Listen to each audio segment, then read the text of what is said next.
এই 42% নিয়ে যত প্রশ্ন, এই কেন্দ্রীয় সরকার, আমরা এতদিন জানি কেন্দ্রীয় সরকার টোটাল 33 টাকা নেয় 1 লিটার পেট্রোল থেকে, আর রাজ্য সরকার নেয় হচ্ছে 18 টাকা মতো। বিজেপি বলছে কেন্দ্র যে 33 টাকা নেয় তার 42% নাকি রাজ্য সরকারকে ফিরিয়ে দিতে হয়। ফলে সেই অঙ্কটা দাঁড়াচ্ছে যে 33 টাকার 42% হচ্ছে 13 টাকা সামথিং। তো এই 18 টাকার সাথে নাকি 13 টাকা যোগ হয়, আর 13 টাকা যোগ হয় 8 আর 3 11 1, আর 31 টাকা হয়ে যায় রাজ্যের টাকা। আর বাদ বাকি যেটা 18 টাকা মাইনাস 13 টাকা মাইনাস করলে যেটা দাঁড়ায় সেটা হচ্ছে 20 টাকা। এই 20 টাকা নাকি দাঁড়ায় আলটিমেটলি কেন্দ্রের টাকা। তো বিজেপির কথা অনুযায়ী এই 42% রাজ্যকে ফিরিয়ে দেওয়ার পর সেন্ট্রাল দাঁড়ায় 20 টাকায় আর স্টেট দাঁড়ায় হচ্ছে 31 টাকায়। কিন্তু আসল তথ্যটা কি বলুন তো, সত্যি কি কেন্দ্র 20 আর রাজ্য 31 টাকা এবং এই 42%টা ফিরিয়ে দেওয়া হয়? এখন এই যে কেন্দ্রীয় সরকার 33 টাকা নেয়, যার 42% নিয়ে এত গল্প, সেটার দুটো ভাগ আছে, আপনাদের জানতে হবে। প্রথম ভাগটা হচ্ছে শেষ হচ্ছে 22 টাকা, আর আরেকটা হচ্ছে এক্সাইজ ডিউটি, যেটাকে আমি শর্টে ইডি লিখছি আপনাদের বোঝার সুবিধার জন্য। এক্সাইজ ডিউটি হচ্ছে 11 টাকা। এই দুটো মিলিয়ে মোট দাঁড়াচ্ছে কেন্দ্রের 33 টাকা, যেটা আমরা সবাই জানি। এবার আপনাকে বুঝতে হবে প্রথমে সেস আর এক্সাইজ ডিউটির পার্থক্যটা কি। সোজা অঙ্কে আপনাদের বলি, ধরুন আপনি আর আমরা একটা দোকানে গেছি, ওই দোকানে ফ্রিতে কলা আর আপেল দেওয়া হচ্ছে। আমি আপনাকে শর্ত করে গেলাম, যদি কলা দেওয়া হয় কলাটা কিন্তু শুধু আমি রাখবো, ওটার ভাগ তুই পাবি না। কিন্তু যদি আপেল দেওয়া হয় তাহলে আপেলটা দুজনের মধ্যে সমান ভাগে ভাগ হবে। মানে দোকানদার যদি ফ্রিতে আপেল দেয় ওটা আপনি 50% পাবেন, আমি 50%, মানে দুটো দিলে এক এক করে। আর যদি কলা দেয় সেটা শর্ত অনুযায়ী শুধু আমি পাবো, ওটা আপনি কিছুই পাবেন না। এবার ধরুন আপনি গিয়ে দেখলেন প্রথমে আপেল দিল একটা একটা করে, নিয়ম অনুযায়ী আপনারা আমার মধ্যে ভাগ হলো আধা আধা। আপনি একটা আপেল পেলেন, আমি একটা আপেল পেলাম। আবার ধরুন দুটো আপেল দিল, আপেলের নিয়ম অনুযায়ী আবার ভাগ হলো, আপনি একটা আপেল পেলেন, আমি একটা আপেল। তাহলে আমি ধরুন দেবাংশু আর আপনার নাম ধরুন সামথিং এ দিয়ে, তাহলে আমি প্রথমে একটা কলা পেলাম, আপেল পেলাম, আপনি একটা আপেল পেলেন। তারপরে যখন আবার দুটো আপেল দিল, তারপরে আবার আমি একটা আপেল পেলাম, তারপরে আবার আপনি একটা আপেল পেলেন। এরপরে ধরুন দোকানদার 10টা কলা দিল, কিন্তু কলার ক্ষেত্রে আমি কি শর্ত বলেছিলাম যে কলাটা শুধু আমি পাবো, ওটা আপনি পাবেন না। তাই 10টা কলা হলে ওটার ভাগ হবে না। যদি 10টাও দেয়, দোকানদার 10টা কলা দিলে এটা কার ভাগে এসে জুটবে? আমার ভাগে, তাই তো? তাই +10, আর আপনার কি দাঁড়ালো? 0। এবার টোটাল কাউন্ট হচ্ছে আপনি কটা ফল পেলেন আর আমি কটা ফল পেলাম। কি দেখা গেল? আপনি মোটে দুটো ফল পেয়েছেন, কিন্তু আমি 10 + 1 11 + 1 12টা ফল পেলাম। এই যে ডিফারেন্সটা হয়ে গেল তার কারণ হচ্ছে শর্ত যে কলার কোনো ভাগ হবে না। এই যে কলার ভাগ হবে না, এক্ষেত্রে কলাটা হচ্ছে শেষ। এই শেষ হচ্ছে সেই কলা যার ভাগ কেন্দ্র দেয় না। শেষ বসানো মানে কোনো কিছুর ওপর তার টাকাটা পুরোপুরি কেন্দ্র পাবে, যার অর্থদশ কমিশনের নিয়ম অনুযায়ী 42% রাজ্যকে ফেরত দিতে হবে না। তাহলে কেন্দ্র তো প্রতি লিটার থেকে 22 টাকা তুলছে, এই 33 টাকার যে ভাগটা হচ্ছে। এবার এই যে এক্সাইজ ডিউটি যেটা 11 টাকা, অর্থদশ কমিশনের নিয়ম অনুযায়ী এই 11 টাকার 42% রাজ্যকে দিতে হবে। কি বুঝলেন? এই 11 টাকার 42% দিতে হবে। এবার বোর্ডের নিচের দিকে আমরা আসুন। 11 টাকার 42% কত দাঁড়াচ্ছে? সাধারণ অঙ্ক আমরা করে দেখেছি 5 টাকা। যেহেতু এর 42% দিতে হবে, 22-এর নয়, তাই এর 11 টাকার এক্সাইজ ডিউটির 42% 5 টাকা, যেটা রাজ্য ফেরত পাবে। তাহলে কেন্দ্রের ছিল 33, আবার করি, সেন্ট্রালের 33, আর স্টেটের কত ছিল? 18। কেন্দ্রের 33 টাকা থেকে 5 টাকা রাজ্যে এলো, +5, কত দাঁড়ালো রাজ্য সরকার? 23। আর সেন্ট্রালের যেহেতু 5 মাইনাস হলো, ওই 11 টাকার 42% দিতে গিয়ে, তাই -5 হয়ে কেন্দ্রীয় সরকার দাঁড়ালো 28। এই যে কেন্দ্র 28, এটা 33, অর্থদশ কমিশনের নিয়ম অনুযায়ী যে ভাগটা হয় সেটাতেও দাঁড়াচ্ছে আলটিমেটলি কেন্দ্র 28, রাজ্য 23। এক্ষেত্রেও কেন্দ্র 5 টাকা বেশি পাচ্ছে। তাই বিজেপি নেতারা আপনাদের যেটা গোল খালাচ্ছে সেটা হচ্ছে এই গোটা 33 টাকার 42% ভাগ করে দিচ্ছে। আপনারা ওদেরকে বলবেন এই 33 টাকার মধ্যে 22 টাকা হচ্ছে এই কলার গল্প, যেটার ভাগ কেন্দ্র কাউকে দেয় না, আর এক্সাইজ ডিউটি হচ্ছে সেই আপেল যেটার ভাগ হবে রাজ্য আর কেন্দ্রের মধ্যে। আমি আপনি 50-50 করেছিলাম, ওরা রাজ্য আর কেন্দ্রের মধ্যে 42-58 করে। এবার আসল ধান্দায় আসুন, এই কি সত্যি 23 টাকা রাজ্য পায়? তাহলে এখন 42% ভাগ বটোয়ারা করার পর দাঁড়ালো যে কেন্দ্রীয় সরকার 28 টাকা পাচ্ছে প্রতি লিটার পেট্রোল, আমরা কিন্তু পেট্রোলের উপর হিসাবটা করছি, ডিজেল ধরছি না, ডিজেলে আরো খারাপ অবস্থা, আর স্টেট পাচ্ছে 23 টাকা। এবার আগেরটায় মনে আছে তো যে 11 টাকার 42% হয়েছিল, সেই কারণে 5 টাকা, তো 5 টাকাটা আমি লিখলাম যে 5 টাকাটা কেন্দ্র থেকে মাইনাস আর রাজ্যের সাথে যোগ হওয়ার পর রাজ্যের 18 টাকাটা 23-এ দাঁড়িয়েছে আর কেন্দ্রের 33টা 28-এ দাঁড়িয়েছে। এটা ক্লিয়ার সবার? এবার এই যে 5 টাকা দেওয়ার কথা, এটা কি কেন্দ্র দেয়? না, এখানেই আসল ফান্ডা। কেন্দ্র তাহলে কত দেয়? কেন্দ্র দেয় হচ্ছে প্রতি লিটার পেট্রোলে রাজ্যগুলোকে 75 পয়সা। তার মানে যে 5 টাকা দেওয়ার কথা, অ্যাকচুয়ালি কেন্দ্র প্রতি লিটার পেট্রোলে রাজ্যকে 75 পয়সা ভাগ দেয়, 5 টাকা দেয় না, যেটা নিয়ে সব রাজ্যগুলোর সাথে কেন্দ্রের ঝামেলা। সব রাজ্য, এমনকি বিজেপি শাসিত রাজ্যগুলো মুখ খুলতে পারে না, তাই বাকি সব রাজ্য একই কথা বলে। তাহলে অ্যাকচুয়াল হিসাব কি দাঁড়ালো? প্রথমটা সেন্ট্রাল ছিল 33, স্টেট ছিল 18, 42%-এর জায়গায় 75 পয়সা মাইনাস করুন 0.75, আর রাজ্যের সাথে প্লাস 0.75, কেন্দ্র দাঁড়ালো 32 টাকা 75 পয়সা, রাজ্য দাঁড়ালো 18 টাকা 75 পয়সা। এটা হচ্ছে অ্যাকচুয়াল ভাগ বাটোয়ারা যেটা হচ্ছে এই মুহূর্তে দাঁড়িয়ে। তার মানে বিজেপি প্রথম বোকাটা আপনাদের বানাচ্ছে এই গোটা 33 টাকার 42%-এর গল্প শুনিয়ে, যেটাতে কলা আপেলের ভাগটা করছে না, মানে সেস আর এক্সাইজ ডিউটির ভাগটা করছে না।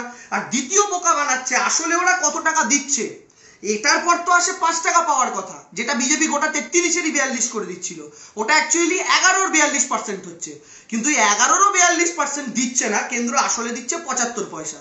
এখন কেন্দ্রীয় সরকার, এখন তো দাম বাড়ছে, যখন দাম স্থির থাকে তখন কি বোকামি করেছে জানেন? যে কারণে রাজ্যগুলোকে বঞ্চিত করা হয়েছে, আমাকে আপনাকে বঞ্চিত করা হয়েছে। কেন্দ্র কি করতো?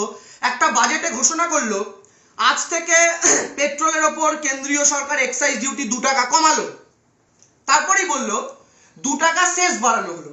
আপনি আমি ভাবলাম কি এমন হলো, দাম তো বাড়লো না, কমলো আবার বেড়ে গেল। কিন্তু ব্যাপারটা বুঝুন, কেন্দ্র যখন এক্সাইজ ডিউটি 2 টাকা কমাচ্ছে আর শেষ 2 টাকা বাড়াচ্ছে +2, এটা -2, কি দাঁড়াচ্ছে আলটিমেটলি? কেন্দ্র শেষ 2 টাকা বাড়াচ্ছে, মানে রাজ্যকে যে টাকাটার ভাগ দিতে হবে না ওই টাকাটা কেন্দ্র বাড়াচ্ছে এক্সাইজ ডিউটি থেকে মাইনাস করে। কিন্তু আমি আপনি আদার ব্যাপারী, জাহাজের খোঁজ রেখে কি হবে? আমরা জানি 90 টাকার পেট্রোল 90 টাকাতেই পাচ্ছি, 2 মাইনাস হয়ে 2 প্লাস হলো, সরকার কোন খাত থেকে কোন খাতে ঢুকিয়েছে আমাদের জেনে কি হবে? কিন্তু সরকার কি করছে আপনাকে জানতে হবে। আপনার রাজ্য সরকারের যে প্রাপ্য ওই টাকাগুলোকে বঞ্চিত করার জন্য কেন্দ্রীয় সরকার এক্সাইজ ডিউটি কমাচ্ছে, সেস বাড়াচ্ছে। টোটাল দামে হয়তো এক আছে, কিন্তু বড় সমস্যা হচ্ছে রাজ্য সরকারগুলোর হাজার হাজার কোটি টাকা লোকসান হচ্ছে, কারণ এই পুরো শেষের 2 টাকাটাই কেন্দ্র পাচ্ছে। আর পেয়ে কি করছে? গুজরাটে সর্দার বল্লভভাই প্যাটেলের মূর্তি তৈরি হচ্ছে 3000 কোটি, আমার আপনার কি কলা? ওই কলা নয়, এটা অন্য কলা।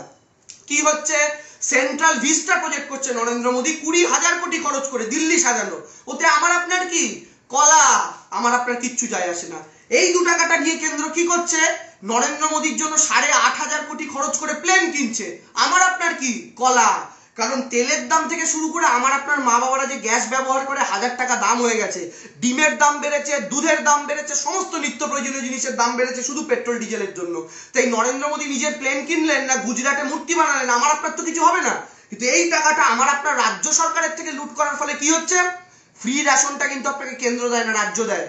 ন্যায্য মূল্যে ওষুধ আপনাকে রাজ্য দেয়, হসপিটালে ফ্রি চিকিৎসা রাজ্য দেয়, স্বাস্থ্য সাথীর কার্ডের অপারেশন রাজ্য দেয়, কন্যাশ্রী রাজ্য দেয়, স্কুল রাজ্য বানায়, বই খাতা রাজ্য দেয়, সবুজ সাথীর সাইকেল রাজ্য দেয়। আপনার রাস্তাঘাট, মেন যে রাস্তা কলকাতা সহ গোটা রাজ্যে দেখছেন ঢালাই রাস্তা সব রাজ্য করে। ফলে রাজ্য থেকে বঞ্চিত হওয়া মানে আলটিমেটলি আপনার এলাকার উন্নয়নের গতি স্লথ হওয়া। এবার আপনাদের আরেকটি ইন্টারেস্টিং তথ্য বলি, যেটা বিজেপি আপনাদের কখনো বলবে না, শুনুন। এই যে সংখ্যাটা দেখছেন 2014 30,000 কোটি আর 2020 2,94,000 কোটি, এটা কি জানেন? শুনলে চক্ষু চড়ক গাছ হবে। শুনুন, কংগ্রেস সরকার যখন ছেড়ে চলে যায় মনমোহন সিং এর সরকার, সেই 2014 সালে কেন্দ্রীয় সরকার পেট্রোল ডিজেল থেকে টোটাল রোজগার করেছিল 30,000 কোটি। মনমোহন সিং এর শেষ সরকারের শেষ বছর পেট্রোল ডিজেল থেকে কেন্দ্রীয় সরকারের রোজগার 30,000 কোটি। আর নরেন্দ্র মোদীর 2020, যেহেতু 21টা পুরোপুরি হয়নি, 2020-তে কেন্দ্রীয় সরকার অর্থাৎ মোদী জমানার কেন্দ্রীয় সরকার গত বছর পেট্রোল ডিজেল বাবদ কেন্দ্র রোজগার করেছে 2,94,000 কোটি। অর্থাৎ আপনি যদি পুরোপুরি রাউন্ড ফিগার করেন প্রায় 3 লক্ষ কোটি টাকা। অর্থাৎ এই সময় 30,000 কোটি, এই সময় 3 লক্ষ কোটি। আপনি বলুন তো তাহলে কার কমানো দরকার করের টাকাটা? বিজেপি একটা কথা বলছে, এই সময় মহামারী এসছে, এই সময় কি করে করা দরকার, কেন্দ্রের খরচ আছে, ঠিক। আচ্ছা, বাংলাদেশে আসেনি করোনা, শুধু ভারতে এসছে? পাকিস্তানে আসেনি করোনা, ভারতে এসছে? নেপালে আসেনি, শুধু ভারতে? শ্রীলঙ্কায় আসেনি, শুধু ভারতে? শ্রীলঙ্কা, বাংলাদেশ, নেপাল, মায়ানমার, ভুটান, প্রত্যেকটা দেশে ভারতবর্ষের থেকে অনেক কম দামে পাওয়া যাচ্ছে। এমনকি আমি তো বাংলাদেশে 75 টাকায় সম্ভবত পেট্রোল পাওয়া যাচ্ছে, আমি যতদূর দেখেছিলাম। আমি দামটা এখনো কনফার্ম বলতে পারবো না। প্রত্যেকটা দেশে কম। তাহলে সেই দেশগুলোকে কি করতে হয়েছে? প্রত্যেককে করোনা সামলাতে হয়েছে, সব দেশকে লকডাউন করতে হয়েছে, সব দেশকে মাস্ক, স্যানিটাইজার সব করতে হয়েছে, সব দেশকে অক্সিজেন প্ল্যান্ট বানাতে হয়েছে। বরং ভারতবর্ষ নিজের দেশে ভ্যাকসিন তৈরি করেছে। ভারত বায়োটেক বলুন বা সিরাম ইনস্টিটিউট, যে কোভ্যাক্সিন আর কোভিশিল্ড আমি আপনি নিচ্ছি, ওটা ভারতে তৈরি। কিন্তু পাকিস্তান, বাংলাদেশ, নেপাল, ভুটান এদেরকে ভ্যাকসিন কিনতে হয়েছে। এদের দেশে ভ্যাকসিন তৈরি হয়নি।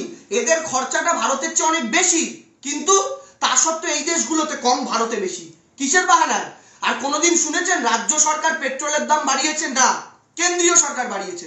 বিজেপির নেতাদের প্রশ্ন করুন তো, নরেন্দ্র মোদী যখন 2014 সালে বারবার পেট্রোল ডিজেলের দাম বাড়া নিয়ে প্রতিবাদ করতেন, তখন কি এটা মাথায় রেখে করতেন না যে রাজ্য সরকারগুলো নাকি দাম কমাচ্ছে না বলে, কর কমাচ্ছে না বলে করছে? আচ্ছা বাদ দিন, মমতা ব্যানার্জি নাকি কর কমায়নি, তাও জেনে রাখুন 1 টাকা 1 টাকা করে দিদি দুবার কর কমিয়েছে, কেন্দ্র একবার কর কমায়নি।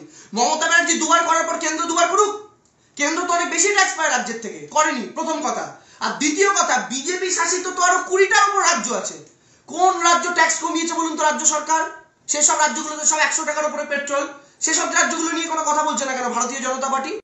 বিজেপি আরো একটা ভুল তথ্য দিচ্ছে, বলছে কংগ্রেস সরকারের সময় অয়েল বন্ড কেনা রাখা ছিল, আর সেই অয়েল বন্ডের জন্য এখন ভারত সরকারকে তার সুদ এবং আসলের টাকা দিতে গিয়ে নাকি পেট্রোল ডিজেলের দাম বাড়াতে হচ্ছে। এটা বলেছে তো, আপনারা শুনেছেন? আচ্ছা, অয়েল বন্ড বাবদ কত টাকা করে দিতে হয় ভারত সরকারকে জানেন? দেখুন, অয়েল বন্ড বাবদ ভারত সরকারকে বছরে 10,000 কোটি দিতে হয় আন্তর্জাতিক বাজারে। কত? 10,000 কোটি, তাই তো? 10,000 কোটিটা কখন? মাসে নয়, বছরে। কিন্তু এই তথ্যটার দিকে আরেকবার তাকান তো, এই যে এই তথ্যটা, কেন্দ্রীয় সরকার বছরে কত টাকা করে রোজগার করছে এখন? 2,94,000 কোটি। এটা আগে কত করত? 30,000 কোটি। যখন আপনি 2,94,000 কোটি ইনকাম করছেন, সেখান থেকে তো আপনার 10,000 কোটি বছরে বন্ডের টাকা দেওয়া কোনো ব্যাপারই না।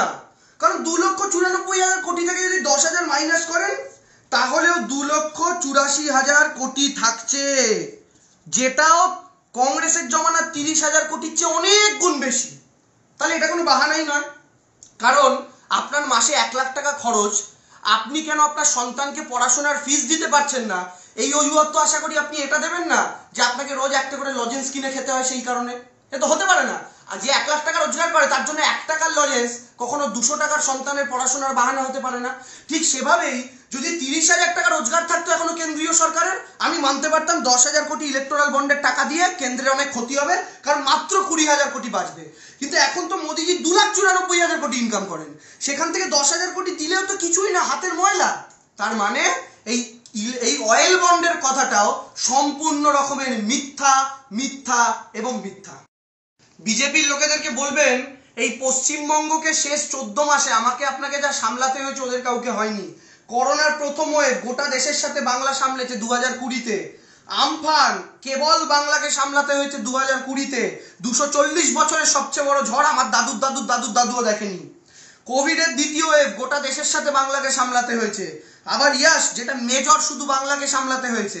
তার মানে করোনা 1, আমফান, করোনা 2, ইয়াস, এই 4টে সমস্যাকে সামলানোর পর বাংলার সরকারের ট্যাক্স বাড়ানো উচিত ছিল পেট্রোল ডিজেলে, বাংলার সরকার বাড়ায়নি। তাই দেশের প্রয়োজনে বাড়াতে হয়েছে, এই কুযুক্তিটা বিজেপির নেতারা দেবেন না। যদি দেনও তাহলে প্রশ্ন করবেন, আচ্ছা গ্যাসে তো কোনো রাজ্য সরকারের ট্যাক্সের ব্যাপার নেই, তো এই মুহূর্তে দাঁড়িয়ে 900 টাকার কাছাকাছি রান্নার গ্যাসের দাম কেন বলুন তো? এই মুহূর্তে দাঁড়িয়ে গোটা দেশে ডিমের দাম বাড়ছে কেন, গোটা দেশে দুধের দাম বাড়ছে কেন? রাজ্য সরকার তাও বলেছে কেন্দ্র বাড়ালেও রাজ্য 2 টাকা বাড়াবে না দুধের দাম। রাজ্য সরকারের মন্ত্রী কদিন আগে বলেছেন সব জিনিসের মার্কেটে সবজির বাজারে আগুন।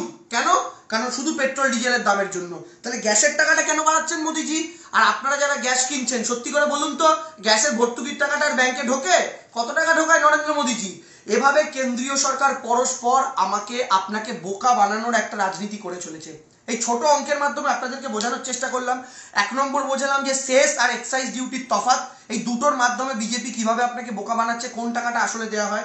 দ্বিতীয় আপনাদের বললাম আসলে 42% দেওয়া হয় না, মানে এক্সাইজ ডিউটির 11 5%, মানে 11 42% যেটা 5 টাকা হয়, সেই 5 টাকা দেওয়া হয় না, আসলে 75 পয়সা দেওয়া হয়।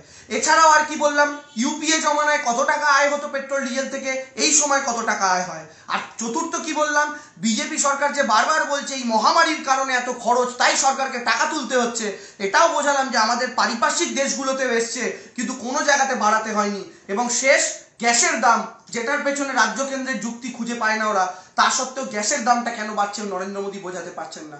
তো আপনাদের কাছে অনুরোধ করব, সচেতন থাকুন, সজাগ থাকুন, এবং বিজেপির এই যে নোংরা ওদের আইটি সেলের মিথ্যা প্রচার, সেই প্রচার থেকে দূরে থাকুন। ভিডিওটা ভালো লাগলে শেয়ার করুন, লোককে সচেতন করুন। জয় হিন্দ, বন্দে মাতরম।